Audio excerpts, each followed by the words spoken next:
Picture this. It's 1964. A young man is sitting in the back of a beat-up green Plymouth Valiant. He's not a tech genius. He's not a Wall Street mogul. He doesn't come from money. He's a former college track runner who barely cared about school. And right now, he's selling shoes out of the trunk of his car at weekend track meets across Oregon. Nobody knew his name. Nobody cared. But that man, Phil Knight, was about to build something the world had never seen before. Something so big, so iconic, so deeply woven into the fabric of sports and culture, that today, 60 years later, you can't walk down any street on the planet without seeing it. The swoosh. This is the true story of how Phil Knight turned $500 into a $46 billion empire. And every single number in this documentary is verified. Phil Knight was born on February 24, 1938, in Portland, Oregon. His father, Bill Knight, was a lawyer who later became a newspaper publisher. It wasn't a wealthy family, but it wasn't a struggling one either. What it was ordinary. And Phil Knight was, by his own admission, an ordinary student. He enrolled at the University of Oregon in 1955, not because he had grand academic ambitions, but because he loved to run. He joined the track team, where he competed as a middle-distance runner. His personal best in the mile was 4 minutes and 13 seconds. Good, not great. Not the kind of athlete who makes headlines. But what happened on that track changed everything. His coach was a man named Bill Bowerman. And Bill Bowerman was obsessed with one thing: making his runners faster. Not through training, not through nutrition, through shoes. Bowerman was constantly experimenting. He'd take apart running shoes, modify them, rebuild them. He worked with a local cobbler to create custom footwear, and the results were real. His runners were faster. The shoes made a genuine difference. Phil Knight was one of the first athletes Bowerman tested his custom shoes on. And when Knight wore them, the difference was immediate. It was that moment, that small, quiet moment on a track in Eugene, Oregon, that planted the seed. What if better shoes could change everything? After graduating from Oregon in 1959 with a business degree, Knight spent a year in the United States Army. Then he did what a lot of ambitious young men did in the early 1960s. He went to business school, Stanford. And it was at Stanford that Phil Knight found his real passion. Not accounting, not finance, entrepreneurship, sales, the art of building something from nothing. In one of his classes, a small business course, Knight was given an assignment: write a business plan. And what he wrote would essentially become the blueprint for Nike. The paper was titled, "Can Japanese Sports Shoes Do to German Sports Shoes What Japanese Cameras Did to German Cameras?" Think about what he was saying. At that time, the athletic shoe market in America was dominated by German brands. Adidas and Puma, they were the gold standard. Everyone assumed that was just the way it was. But Knight had noticed something. Japanese cameras, brands like Canon and Nikon, had completely destroyed the German camera industry.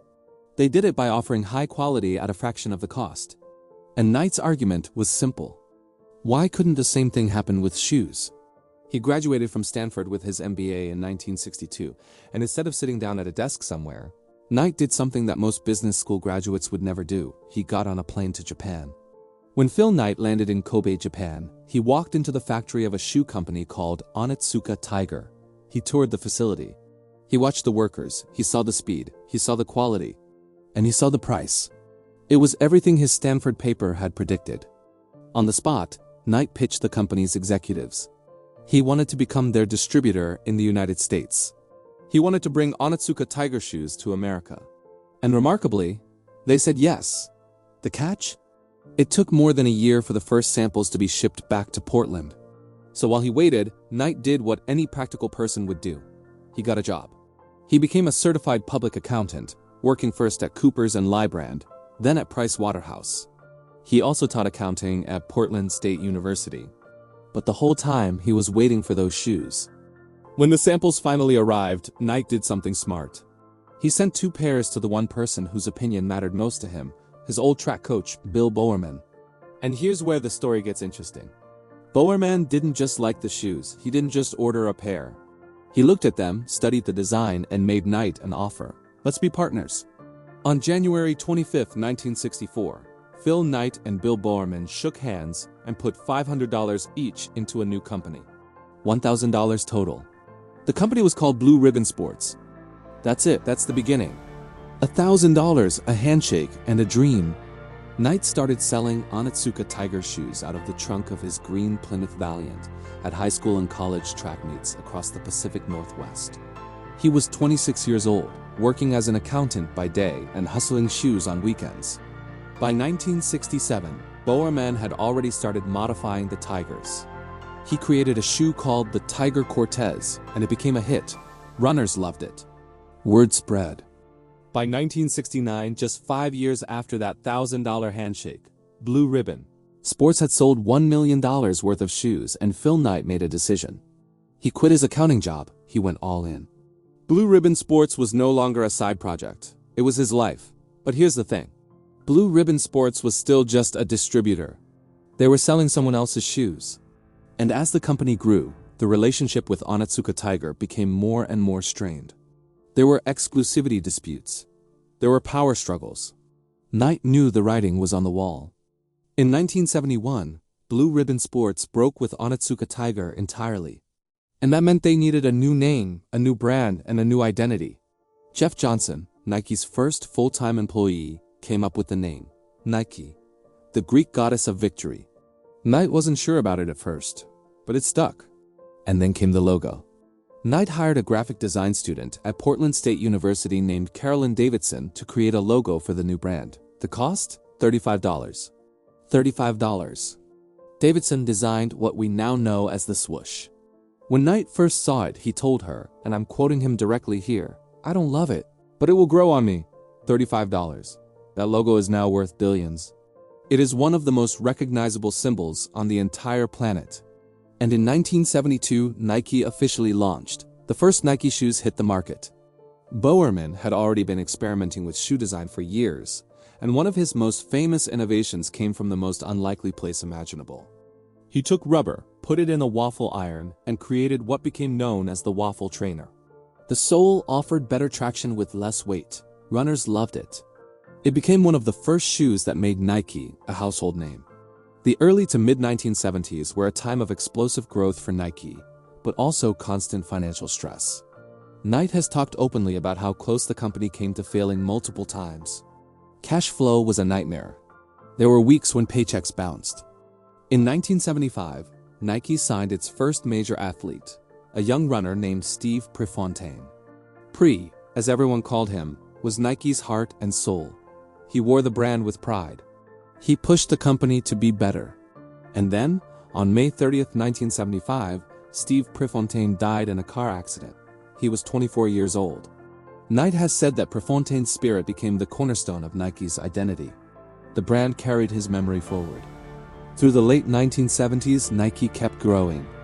In 1976, sales reached $14 million. By 1979, the company introduced Nike Air technology, a patented cushioning system that would become one of the most important innovations in shoe history. And by 1980, Nike was ready for the next big step, the IPO. On December 2nd, 1980, Nike went public on the stock market. The shares were priced at $22 each. The company sold 2,377,000 shares. And overnight, Phil Knight, the man who had been selling shoes out of a car trunk 16 years earlier, was worth $178 million. Nike's revenue that year was $269 million, up from less than $2 million in 1972. In 8 years, the company had grown by more than 100-fold. But Knight knew the real test was still ahead. In 1984, Nike was struggling. The company had built its identity around running shoes, but the fitness boom was shifting toward aerobics. A British company called Reebok had launched leather shoes marketed to the workout crowd, and they were crushing Nike. Between 1986 and 1987, Nike's sales would drop 18%. Knight needed something big, something that would change the game entirely. That something was a 21-year-old rookie in the National Basketball Association named Michael Jordan. Nike's basketball division was a ghost. The company had almost no presence in the sport. Adidas and Converse owned the NBA. Nike offered Jordan a 5-year deal worth $2.5 million, plus royalties and stock options that brought the total package to about $7 million over 5 years. It was the most expensive rookie shoe deal in NBA history at the time. And here's the part that almost didn't happen. Jordan didn't want to sign with Nike, he wanted Adidas. Nike executive Sonny Vaccaro, the man who championed the deal, had to personally convince Jordan's mother, Delores Jordan, to even let her son listen to Nike's pitch. She did. He listened, and he signed. Nike projected that the Air Jordan shoe line would do $3 million in sales by the fourth year of the contract. The Air Jordan 1 launched on April 1, 1985, at a retail price of $65. In the first month alone, sales hit $30 million. By the end of the first year, Air Jordan had generated $126 million. $126 million against a projection of $3 million.